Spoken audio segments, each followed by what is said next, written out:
بسم اللہ الرحمن الرحیم اعوذ باللہ من الشیطان الرجیم بسم اللہ الرحمن الرحیم۔ عزیز طلبہ کرام، آج ہم اصول الفقہ للمظفر کا سبق نمبر 128 پڑھنے جا رہے ہیں، اور آج انشاءاللہ ہم بیان کریں گے مخصص کی تحقیق سے قبل عام پر عمل کرنا جائز ہے یا جائز نہیں ہے۔ گزشتہ درس میں ہم نے بیان کیا تھا کہ ہمارے پاس جو عمومات آتے ہیں وہ تین طرح کے ہوتے ہیں۔ کچھ ایسے ہوتے ہیں کہ جن کی اصلاً تخصیص نہیں ہوتی، وہ ہمیشہ عام میں ظہور رکھتے ہیں۔ کچھ ایسے عام ہیں کہ جن کی تخصیص متصل ہوتی ہے، وہ ہمیشہ خاص میں ظہور رکھتے ہیں۔ البتہ کچھ ایسے عمومات ہیں کہ جن کی تخصیص منفصل ہوتی ہے، اس کے بارے میں ہمارا اختلاف ہے کہ آیا تخصیص سے قبل عام کے اوپر عمل کرنا جائز ہے یا جائز نہیں۔ ہم نے دو طرح کے نظریے بیان کیے تھے۔ پہلا نظریہ بعض اخباریوں کا تھا، وہ اس بات کے قائل تھے کہ عام کے اوپر عمل کرنا جائز ہے، جبکہ مقابلے میں دوسرا قول تھا جس کے مطابق اس کے اوپر عمل کرنا جائز نہیں ہے۔ مصنف بھی اسی دوسرے قول کے قائل تھے۔ بعض افراد نے اس پر عدم اختلاف اور بعض نے اس پر دعوی اجماع بھی کیا تھا، اور ہم نے کہا تھا کہ اس کی دلیل یہ ہے کہ ہمارے سامنے جو عام آتا ہے وہ حقیقت میں کیا ہے، قرینہ قرار پاتا ہے اس بات کے اوپر کہ چونکہ مولا کی یہ روش ہے، مولا کا یہ طریقہ کہ جب یہ احکام کو بیان کرتا ہے تو وہ قرائن منفصلہ کی صورت میں بیان کرتا ہے، لہذا اس صورت میں جب تک ہم خاص کے بارے میں تحقیق نہیں کر لیں گے تب تک ہم عام کے اوپر عمل بھی نہیں کر سکتے۔ فرماتے ہیں کہ اما اذا بذل وسعہ، اگر مکلف اپنی وسعت کو خرچ کرتا ہے، اپنا پورا زور لگاتا ہے، یعنی جتنی اس کی ذمہ داری ہے اس کے مطابق کیا کرتا ہے، وہ محنت کرتا ہے، جدوجہد کرتا ہے، وفحص عن المخصص فی مضانہ، اور جہاں تک اس کے لیے ممکن ہے اپنی قدرت و طاقت کے مطابق کیا کرتا ہے، مخصص کے بارے میں تحقیق و جستجو بھی کرتا ہے، حتی حصل لہ الاطمینان، یہاں تک کہ اس کو اطمینان حاصل ہو جائے کس بات کا، بعدم وجود ہی، کہ اس طرح کا کوئی مخصص نہ قرآن کے اندر اور نہ حدیث کے اندر موجود ہے، تو پس جب وہ تھک جائے، مایوس ہو جائے اور اپنی پوری کوشش کرنے کے بعد بھی اس عام کا کوئی مخصص تلاش نہ کر سکے، فَلَهُ الْأَخْذُ بِظُهُورِ الْعَامِ، پس اس صورت میں وہ عام کے ظہور پر عمل کر سکتے ہیں۔ یعنی عام کے ظہور پر عمل کرنا ابتدائی مرحلے میں نہیں ہے بلکہ انتہائی مرحلے میں، جب وہ کیا کرے، مخصص کو تلاش کرے پہلے مرحلے میں، اگر تو تلاش کرنے کے بعد اس کو مل جاتا ہے فَبِهَا، اس مخصص کے مطابق عمل کرے، لیکن اگر اس کو مخصص نہیں ملتا تو پھر کیا کرے، اس قدر تلاش کرے کہ مایوس ہو جائے کہ بعد میں اس کو مخصص نہ ملے تو وہ عام کے ظہور پر عمل کر سکتا ہے۔ آگے فرماتے ہیں وَلَيْسَ لِلشَّارِعِ حُجَّةٌ عَلَيْهِ فِي مَا لَوْ كَانَ هُنَاكَ مُخَصِّصًا وَاقِعًا، فرماتے ہیں کہ اب شارع کے لیے حجت قائم کرنا درست نہیں، جس طرح ہم نے گزشتہ کہا تھا کہ وہ کیا کرتا ہے، کوتاہی کرتا ہے ڈھونڈنے میں، اور تو شارع اس کے اوپر احتجاج قائم کر سکتا ہے، لیکن اس صورت میں کیا ہے کہ مکلف نے اپنی پوری کوشش کی، جدوجہد کی، محنت کی کہ وہ مخصص کو تلاش کر لے، اب اس کو اگر مخصص نہیں ملا تو عام کے اوپر عمل کر لیتا ہے، تو لیس للشارع حجۃ علیہ، فرماتے شارع اس کے اوپر حجت قائم نہیں کر سکتا، احتجاج نہیں کر سکتا، کس مورد میں، فی ما لو کان ہناک مخصصا واقعا، کہ اگر واقعتاً وہاں پہ کوئی مخصص موجود تھا اور شاعر نے مخصص بھی لگایا تھا، لیکن لم یتمکن المکلف من الوصول الیہ عادۃ بالفحص، لیکن عام طور پر جب اس کے بارے میں تحقیق و جستجو کی جاتی ہے تو یہ کیا کوئی بھی مکلف اس کو تلاش نہیں کر سکتا، فرماتے اس طرح کے بارے میں پھر شارع اس کے اوپر حجت قائم نہیں کر سکتا۔ کیوں؟ اس لیے کہ شارع کے لیے ضروری تھا کہ ایسا قرینہ بیان کرتا ہے جس کو تلاش کرنا سب کے لیے ایک جیسا اور برابر ہوتا، اگر اس کو نہیں ملا اور اس نے عام کے اوپر عمل کر لیا تو اب شارع اس کے اوپر احتجاج نہیں کر سکتا اور نہ ہی اپنے مکلف کا مؤاخذہ کر سکتا ہے۔ آگے فرماتے ہیں بلکہ ہم ایک مرحلہ آگے بڑھیں گے، بل ترقیہ فرماتے ہیں بل المکلف ان یحتج، بلکہ مکلف احتجاج کر سکتا ہے، مکلف حجت قائم کر سکتا ہے، فیقول، بس مکلف کیا کہے گا بروز قیامت، انی فحصت عن المخصص فلم اظفر به، مکلف کہہ سکتا ہے کہ میں نے تو اپنی پوری کوشش کی، میں نے تو پورا زور لگایا کہ میں مخصص کو تلاش کر سکوں، فلم اظفر به، لیکن میں اس کو تلاش نہ کر سکا۔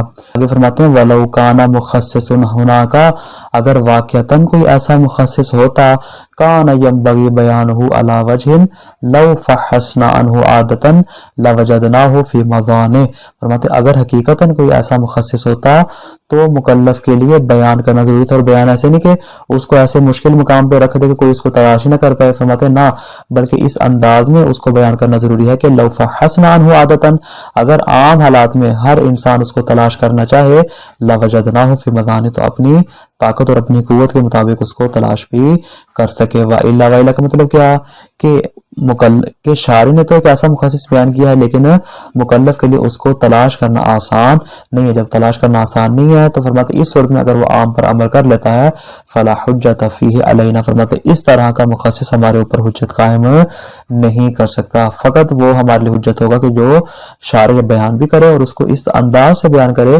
کہ عام طور پر اس کو تلاش کرنا اس کے لیے آسان بھی ہو. آگے فرماتے ہیں ہم ایک مرحلہ آگے بڑھتے ہیں. وَهَذَا الْكَلَامُ جَارٌ فِي كُلِّ ظُهُورٍ، فرماتے یہ بات صرف عمومات کے مخصص کے متعلق نہیں بلکہ فرماتے ہر کلام کے ظہور میں یہ بات جاری ہوگی.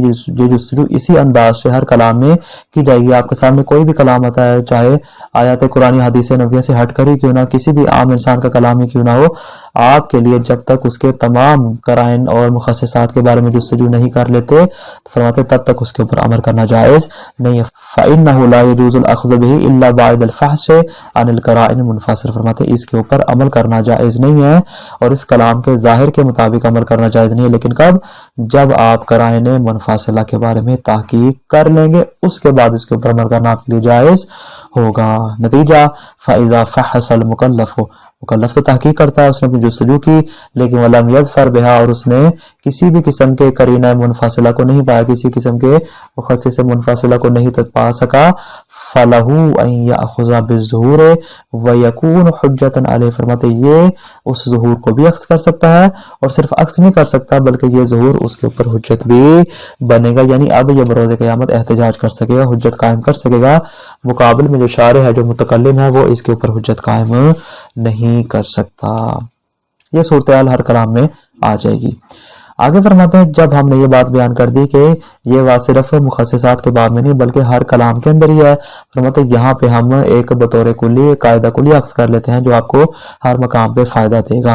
فرماتے ہیں وَمِنْ هُنَا نَسْتَنْتِجُ قَاعِدَةً عَامَّةً تَأْتِي فِي مَحَلِّهَا، فرماتے ہیں یہاں سے اب ہم ایک قاعدہ عمومی عکس کر لیتے ہیں جو کہ اپنے مقام پہ انشاءاللہ آئے گا. وَنَسْتَوْفِي الْبَحْثَ عَنْهَا انشاءاللہ تعالی، اور اس کے بارے میں انشاءاللہ تفصیل کے ساتھ بحث بھی بیان کریں گے. فرماتے ہیں لیکن والمقام من صغریاتها، چونکہ ہم نے بیان کیا تھا کہ ہماری جو یہ مباحث الفاظ ہے اس میں ہم صرف صغریات کے حوالے سے گفتگو کریں گے، جو اس کی حجت کے حوالے سے بحث ہے وہ انشاءاللہ جو ہے وہ بعد میں اپنے مقام حجت والے بحث میں آ جائے گی. فرماتے ہیں یہاں پہ جو ہم قاعدہ کلیہ فقط اس کو بیان کریں گے. قاعدہ کلیہ کیا ہمارے سامنے؟ وہی ہے ان اصالۃ الظہور لا تکون حجتا الا بعد الفحص والیأس عن القرینہ. اصالۃ الظہور صرف ایک مورد میں حجت ہوگی، کب؟ جب آپ قرینے کے بارے میں جستجو کریں اور آپ مایوس ہو جائیں کہ آپ کو اس کا قرینہ نہیں ملا، اس کے بعد یہ اصل ظہور آپ کے لیے حجت قرار پا جائے گی. ہر حال میں بغیر تحقیق و جستجو کے کسی بھی کلام کا ظہور جو ہے وہ آپ کے لیے حجت قرار نہیں پائے گا. اب اگلا سوال ہمارے سامنے یہ اٹھتا ہے کہ ٹھیک ہے ہمارے اوپر کیا ہے، تحقیق کرنا واجب، ہمارے لیے جستجو کرنا واجب، ہمارے لیے غور و فکر کرنا واجب ہے، لیکن سوال یہ ہے کہ تحقیق کا معیار کیا ہے؟ آیا کوئی ہمارے پاس ایسا فارمولہ ہے، ہمارے پاس کوئی ایسا قاعدہ کلیہ ہے کہ جس کے مطابق ہم اس کو پرکھ سکیں کہ اس مقدار تک تحقیق ہونی چاہیے تاکہ ہم کہیں کہ ہم نے تحقیق کی ہے؟ فرماتے ہیں کہ آیا تحقیق میں ضروری ہے کہ اس قدر زیادہ ہو کہ انسان تلاش کرتا جائے یہاں تک کہ اس کو اس بات کا یقین حاصل ہو جائے کہ مجھے اس کے متعلق قرینہ ملے گا نہیں؟ آیا اس حد تک تحقیق کرنا ضروری ہے یا نہیں؟ اس حد تک ضروری نہیں بلکہ گمان غالب حاصل ہو جائے، اس کو بس اطمینان ہو جائے کہ مجھے اس کے متعلق قرینہ ملے گا نہیں. فرماتے کہ آیا اس کا معیار کیا ہے؟ آیا پہلی صورت ہے یا پھر دوسری صورت؟ فرماتے ہمارے سامنے دو طرح کے نظریات آتے ہیں. پہلا نظریہ کس کا ہے؟ قاضی ابوبکر باقلانی کا. ان کے نزدیک کیا ہے؟ مایوسی کی حد تک تحقیق کرنا واجب. پہلی صورت کے اس قدر تحقیق کرے کہ اس کو مایوسی حاصل ہو جائے کہ اس کے متعلق اس کو قرینہ ملے گا نہیں. مقابلے میں دوسرا قول ہے مصنف کا. مصنف کہتے ہیں کہ صرف اطمینان اور گمان غالبی کافی ہے. کیوں؟ اس لیے کہ اب یہ دلیل پیش کریں اور اوپر والے قول کو باطل کرے. کہتے کیوں؟ اس لیے کہ ہر مقام پہ عدم قرینہ کی قطعیت محال ہے. ممکن ہی نہیں کہ آپ کو قرینہ ہونے کے بارے میں قطع حاصل ہو جائے. بہت سے مقامات ایسے ہیں کہ جہاں پہ صرف اطمینان ہی آپ کے لیے کافی شمار ہوگا، پہلی بات. اور دوسری دلیل یہ ہے کہ نیز قطع کی صورت میں اکثر عمومات کی حجیت ساقط ہو جائے گی. کیوں؟ اس لیے کہ اکثر عمومات ایسے کہ جن میں قطع حاصل ہونا اصلاً ممکن نہیں ہے. جب قطع حاصل ہونا ممکن نہیں ہے تو گویا کہ ان عمومات کو لانے کا فائدہ نہیں، ہمارے لیے حجت بھی قرار نہیں پائیں گے. اگر ہم نے ان کی حجیت کو ثابت کرنا ہے تو فقط فرماتے ہیں کہ ان کے مخصص اور ان کے قرائن منفصلہ کو تلاش کرنے کے اعتبار سے صرف اطمینان اور گمان غالب کا ہونا ہی کافی شمار ہوگا. فرماتے ہیں اما بیان مقدار الفحص الواجب، فرماتے ہیں جو ہم نے فحص کرنا، جو تحقیق کرنی، جو جستجو کرنی ہے، جتنی مقدار ہمارے اوپر واجب ہے وہ کون سی ہے؟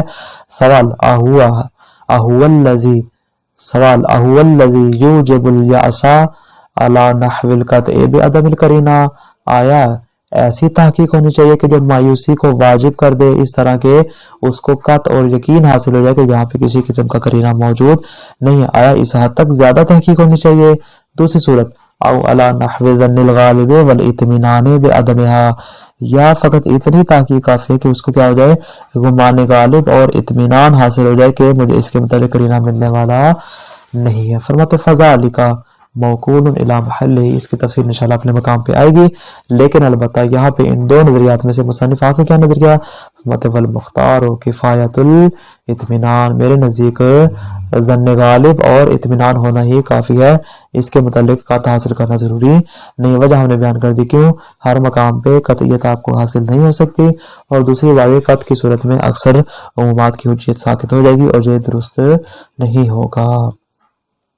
فرماتے ہیں کہ ہم آخر میں اس بات کی خوشخبری دینا چاہیں گے کہ آج کل کے جو ہمارے اصول متاخر ہیں، مرحوم مظفر اپنے زمانے کی بات کریں، فرماتے ہیں آج کل کے جتنے بھی زمانے ہیں اس میں ہمارے علماء کرام کہ اللہ ان کی روح کو پاکیزہ فرمائے، ان کے درجات کو مزید بلند فرمائے، کہ ہمارے جتنے بھی علماء ہیں انہوں نے اپنی محنتوں کو رنگ لائے ہیں اور اس قدر انہوں نے جدوجہد سے کام لیا ہے کہ ہمارے لیے تمام کے تمام روایات اور ان کے متعلق جتنے بھی مخصصات اور جتنی بھی اس کے متعلق ہمارے پاس قرائن منفصلات ہیں ان کے بارے میں انہوں نے تفصیل بیان کر دی ہے۔ فرماتے ہیں قد بذلوا جہودہم، انہوں نے اپنی جدوجہد صرف کی ہے علی تعاقب الاصول، اس زمانے میں کہ وہ اس بات پر علی تعاقب الاصول فی جمع الاخبار، کہ وہ اپنی سارے زندگی کو، اپنے سارے زمانے کو اس بات میں صرف کر دیں کہ وہ تمام کے تمام روایات کو تلاش کریں، وتصویبها والبحث عنہا، اور کیا کریں؟ ان کے بارے میں بحث کریں، وتنقیحها فی الکتب الاخبار والفقہ، اور کتب احادیث اور فقہ میں ان کو کیا کر دیں؟ مکمل طور پہ ترتیب کے ساتھ بیان کر دیں۔ بزرگان اس کے متعلق محنت فرمائی ہیں، بزرگان میں فقہائے اعظام بھی شامل ہیں اور محدثین کرام بھی شامل ہیں، جن کے نام بطور خلاصہ یہاں پر بیان کیے گئے ہیں۔ آگے فرماتے حتی ان الفقیہ اصبح الان یسہل علیہ الفحص عن القرائن بالرجوع الی مضانها المہیئہ، فرماتے یہاں تک کہ ہر ایک فقیہ کے لیے یہ اسی کا نتیجہ دے رہے ہیں۔ فرماتے کہ علماء نے جو محنتیں کی ہیں ان محنتوں کا نتیجہ یہ کہ آج کل کے زمانے میں ہر فقیہ جو ہے وہ اس کے لیے اس قدر آسان ہو گیا ہے کہ وہ اپنے جتنے بھی اس کو مہیا وسائل ہیں، جتنے بھی اس کے پاس وسائل موجود ہیں، ان کے مطابق کیا کر سکتا ہے؟ قرآن کے اوپر رجوع کر سکتا ہے، ان کے بارے میں تحقیق و جستجو کر سکتا ہے۔ بس آج کل کے زمانے میں فَإِذَا لَمْ يَجِدْهُ، اگر وہ تلاش کرتا ہے، یعنی تلاش کرنا اس کے لیے آسان ہوگا، تلاش کرنا آج کل کے زمانے میں مشکل نہیں ہے۔ تو مرحوم مظفر اپنے زمانے کی بات کریں، اگر ہم اپنے زمانے کی بات کریں آج کل کے زمانے کی، تو آج کل کے زمانے میں اس سے بھی زیادہ آسان ہو گیا۔ کیوں؟ اس لیے کہ ہمارے پاس جتنے بھی مخصصات کے متعلق جتنے بھی قرآن حدیث میں ساری چیزیں موجود ہیں اس کے بارے میں ہمارے پاس سافٹ ویئر آ چکے ہیں، ہمارے پاس جو ہے ٹیکنیکل دور کے حوالے سے اس قدر ترقی ہو چکی ہے کہ ہمارے لیے اب اس کو تلاش کرنا محال نہیں ہے۔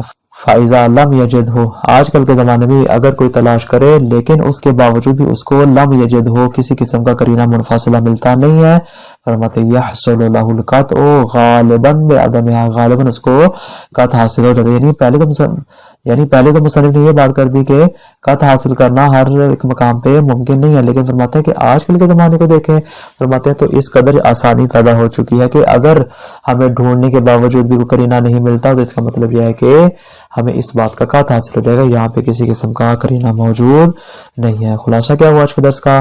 عام پر عمل کرنے کے لیے مکلف کے پاس دو صورتیں ہیں، پہلا کہ مخصص کی جستجو کرے، اگر اس کو حاصل کر لے تو پھر اس مخصص کے مطابق عمل کرے، دوسرا یہ کہ مخصص کی جستجو کرنے کے بعد اس کو حاصل نہ کر سکے تو پھر وہ عام کے مطابق عمل کر سکتا ہے۔ فرماتے یہ قاعدہ کلی عمومات کے مخصص کے علاوہ ہر کلام متکلم میں بھی جاری ہوتا ہے کہ تحقیق کرنا ضروری ہے، بغیر تحقیق کے آپ اس کے اوپر عمل نہیں کر سکتے۔ البتہ تحقیق کا معیار کیا؟ فرماتے اس معیار میں ہمارے پاس دو صورتیں ہیں، یا تو آپ کو قطع حاصل ہو جائے، اس قدر تحقیقوں کے قرینہ ملنے سے مایوس ہو جائے، یا یہ کہ قطع حاصل کرنا ضروری نہیں بلکہ اطمینان کافی، یعنی اس کو ظن غالب اور گمان غالب حاصل ہو جائے اس بات پر کہ قرینہ موجود نہیں ہے۔ مصنف فرماتے اگرچہ میرے نزدیک اطمینان کافی، لیکن آج کل کے زمانے کو دیکھیں، فرماتے تو قطع حاصل ہونے بھی میرے نزدیک کوئی محال نہیں۔ کیوں؟ اس لیے کہ ہمارے نزدیک اتنی زیادہ سہولتیں آ چکی ہیں اور اتنے وسائل مہیا ہو چکے ہیں کہ قات حاصل ہونا ہمارے لیے محال نہیں ہے۔ والسلام علیکم ورحمۃ اللہ وبرکاتہ۔